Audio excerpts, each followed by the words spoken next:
It's not that you don't want to do it. You try to find time during the day, but it seems like the more you try, the more failure becomes inevitable. The problem, you see, is not that 24 hours in a day isn't sufficient. The problem is you spend your day reacting to whatever comes up. You're not lazy. Let me explain. A typical day goes like this.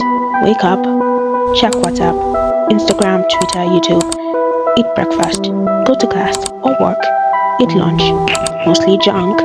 By evening, you're tired, you go home, turn on the TV, or better still, log into Netflix and rewatch The Vampire Diaries, all while having a bowl of your favorite snack. Highlight requires that you focus on one task in a day. Instead of multitasking, you pick one function to perform. This allows you to give yourself completely to that one task while avoiding handling others. In order to choose your highlight, you should consider whether or not the task is urgent or if it will give you satisfaction and joy. The second is laser, which means staying away from distractions. Anything that is capable of drawing your attention away from your highlight is to be put away. We've all heard this one. Eat healthy, exercise, rest. On this one, there's a lot of information out there to guide you, and so we'll focus more on the other factors. The last one is reflect, and we won't discuss it now until the near end of the video, so stay tuned. The first highlight tactic is to write it down. You can write it on paper or on a notes app. It serves as a reminder for what you want to do. The second is to repeat what you did the other day. If you don't know what to do the next day, but had a productive day the day before, you can just repeat what you did today, yesterday.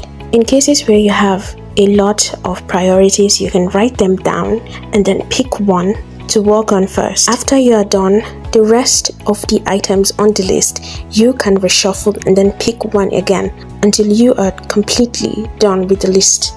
That is, if you still want to do everything that is on that list. Because you want to have your mind completely given to a particular task, you are still going to have other tasks at the end of the day or at the end of the week. Some little tasks that need to be done, like opening your email and maybe even checking social media. This other less important stuff should be done at the same time. The next tip is best applied to tasks that take longer time to complete. Instead of having just one highlight in a day, you have one highlight in a week, and then you break down that task into smaller tasks, and by the end of the week you're done. The next one is to schedule your highlight. You should create a time during the day where you can perform that task. And at this point, I should say that just because you have a highlight in the day doesn't mean that you cannot do other things. It is just that the highlight is the most important, or one of the most important things that you have to do during the day. Therefore, you are creating time for it. People are going to ask you to make promises to them, and sometimes it may feel so bad to say no, but sometimes you just have to say no. In order to fully commit to your highlight, you just have to say no. Just remember to be nice and not be too blunt about saying no. The next one may sound a bit controversial because people hate, oh, wake up early. Well, I can't wake up early. That's what some of you are thinking. But if you're a morning person, you can decide to wake up early and begin to work on the task at hand before the day officially begins. You could also be a night person, or who knows, an afternoon person. Whatever time in the day works best for you, or whatever time in the day you feel the most productive, you should use that time frame to work on your most important task. When you're done, just stop. You may say, oh, I have one more thing to do, or there's just this one little tiny thing that I need to do before I take my rest, before I take my break, before I go to bed. Just stop when you're done and continue with the next day. Now, the reason why you should stop is because you need to conserve energy for the next day. And just trying to do more work perhaps at night may at the moment feel like you're doing something productive, like you really know what you're doing, but by the time it gets to the next day, you will be exhausted. Therefore, it is always best to quit when you're done. You should try a distraction-free phone. This means that you should remove all the apps on your homepage, and you can even go a bit extreme by deleting your social media apps, your removing your web browser, removing your email. This is why it's a little bit extreme, but if it works for you, fine. If it doesn't, just move to the next tactic and find out which one works for you the best. The second is to always log out when you're done using the app. When you're done using a social media app or an app that is especially distracting to you, you should by the end log out of your account. And if the app has, maybe you've heard of this one because it's pretty, go to your settings and turn off all the notifications on your phone. This may be a bit extreme for some of you, but I think this is one of the best tactics. Instead of being called out to by every app on your phone, you now have the control to go to the particular apps that you want to use at the moment without having your attention called to every app on the phone. One of the biggest reasons why people always want to have their phones with them at all times is because they want to know what the time is. So the solution to this is to buy a wristwatch, and then you won't always feel the constant need to have your phone in your pocket. Maybe you should try to go places without carrying your phone with you. This is only temporary. It's not permanent. Of course, you're going to get back home and your device is there and you may want to use it, and it's okay to use it.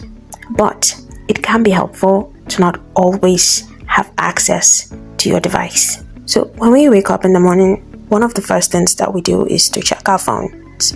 And this is very distracting because we are bombarded with a lot of relevant or irrelevant information, as the case may be, but this information that we receive affect our moods during the day, and it is better to start your day being in control of it before your mind is drawn to whatever news is on the many social media apps that you have on your phone. So just skip the morning check-in. There is always that one app, just that one app that is your number one distraction tool. You take it out and you just want to use it for 15 minutes, 30 minutes, but before you realized, you have stayed on that app for 2 hours, 3 hours. Now, you should identify that app and try to limit how you use it by following the other tactics that I've already stated. Or you can find alternatives for getting the particular information that you want from those apps from other places, but not from the app.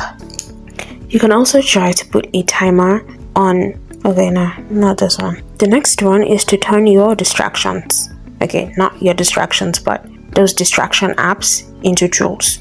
So the first is to understand the reason why you go to that app or why you want to use that app, and also determine how valuable is the app to you, and then think about how much time you want to spend doing that activity on the app.